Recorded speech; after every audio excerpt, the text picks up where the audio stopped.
welcome to another episode of Jadu Lifestyle Podcast, where you can have a life and live it too. What we try to do is to bring you information, education that you can use to improve your business, your life, create an all-round life that you can be creative, you can find your little niche.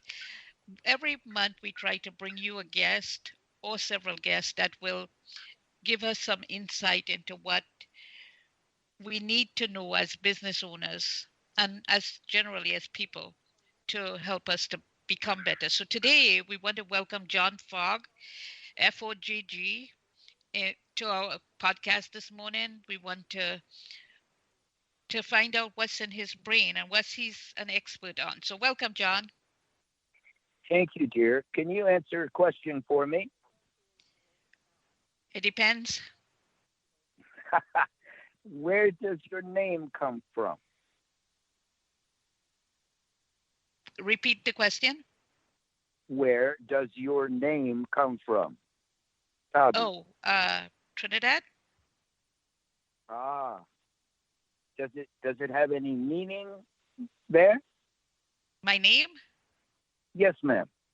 Well, Jadu, the original spelling to my name, Jadoo, means black magic. But when I was formulating my business, I got in my brain, I got Jadu with an accent on the U.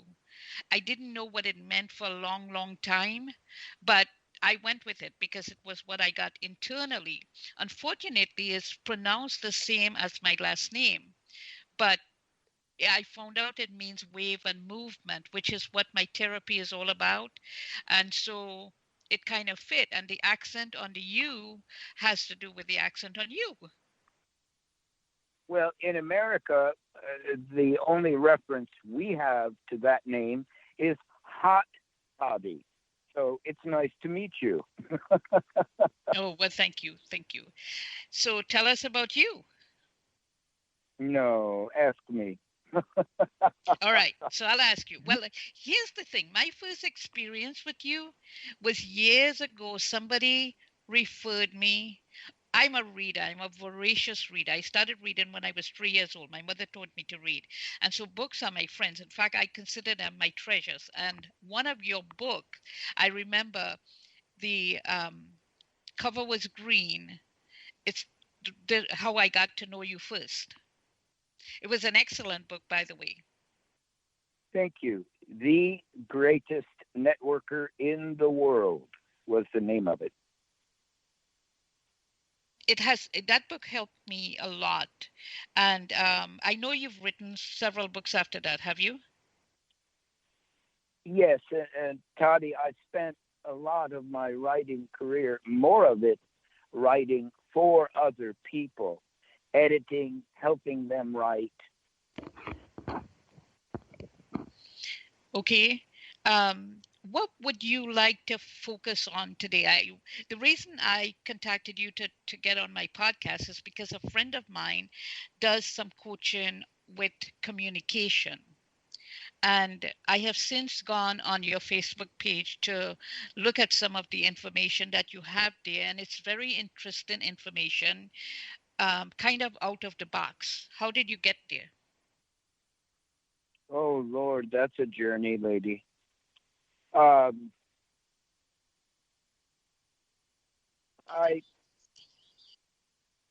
72 years old, so I grew up college-wise in the late 60s, and that gives rise to one of my favorite phrases, which is, if you can remember anything about the 60s, you weren't there. Well, I was there. And turning into the 70s, I got muscled, forced into personal growth and development. At that point in time, out of Boston, Massachusetts, where I was living, a wave came through town to us younger people of the EST workshop, Erhard Seminar Training. And that got me started on a lifelong adventure in personal growth and development. So my most current project is called Metanoics, which comes from the Greek metanoia, and basically it's the power to transform your mind.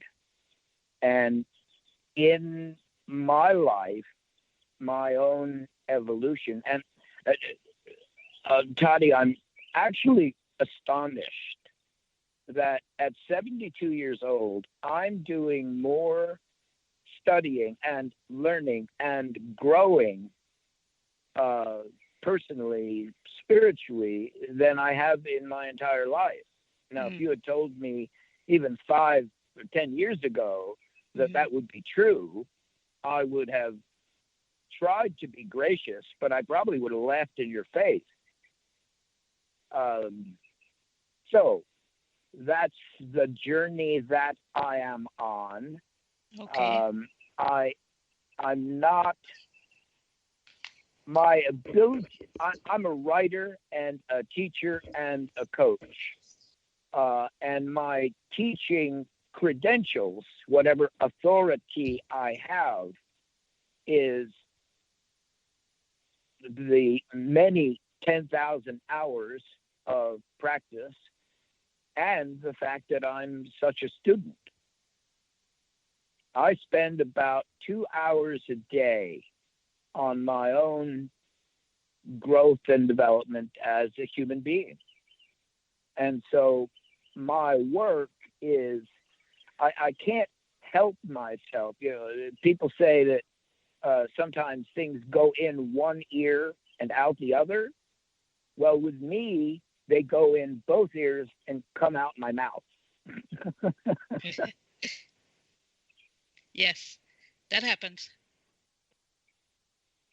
One of the reasons I laughed when you said the 60s is I was there, but I didn't know much. I was born in 62, so I was there, but didn't know a lot of what was going on. But interestingly, I have been on a path for personal development. At times I get frustrated with myself because I feel like I'm learning and it never stops. And here you are telling me that at your age, you're still learning and growing. Does it ever stop? I hope not. Hmm. And I take consistent, specific action to make sure it doesn't. Hmm. I mean, why So, else are we here? What's the point? so your advice to me would be, don't stop. I will bet you any amount of money you want to put on the table that you couldn't stop if you wanted to. Okay. Tell me a little bit about communication. Well, it is two of the most fundamental of all human skills, speaking and listening. And short course, speaking is asking questions. Ask, don't tell. And listening is setting aside everything, all mental judging, editorial comment, distractions, opinions, everything, to focus fully and completely on the words and music of the person you're in conversation with. Mm-hmm. And taking a very, even the most superficial look at our world today, especially in the United States of America, you have an absolute perfect demonstration of the fact that we don't listen. People are not listening. And that is a root cause of the tumult that we're experiencing today. You know, there are a lot of jokes with husband and wife going around the internet that talks about, she tells him he's not listening and he's saying, what a way to begin a conversation.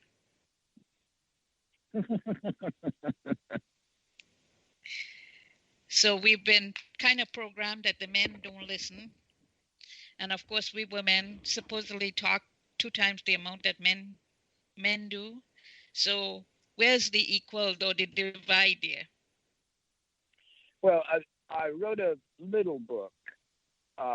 It was actually a script for a TEDx talk. The title is Speaking and Listening, and the subtitle is We Don't Listen and We Talk Too Much. Now, I would have to admit that it's in great part autobiographical.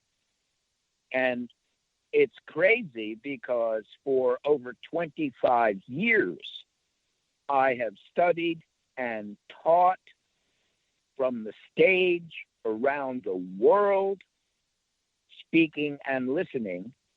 And I, more often than not, Tody, I'm not, Toddy, I'm sorry, I'm not, I am not a masterful listener.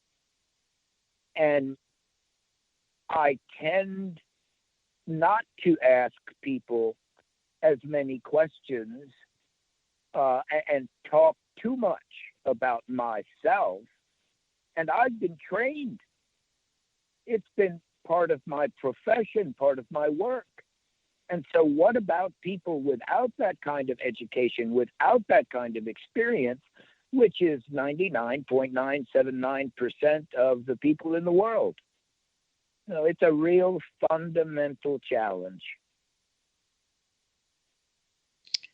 It really is. And I'll tell you, from having a hearing problem, I have, it wasn't kind of a defect from birth, but I had infections that actually caused me to have no eardrums. So listening or hearing for me is dependent on tones of voice and things like that.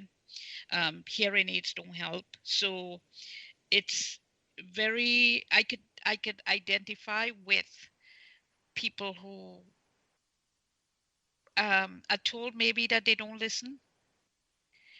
I think sometimes hearing and listening, they're two different things. Oh, very different. I got involved, my profession, my licensure is in bodywork. My mother especially, I'm Indian, so my mother from their culture in India, they brought massage as part of their way of life. And I grew up hearing massage, massage, massage. And whenever something was wrong, pain-wise, it was always presented as a solution. So not only do I listen with my ears, but I listen with my fingers too.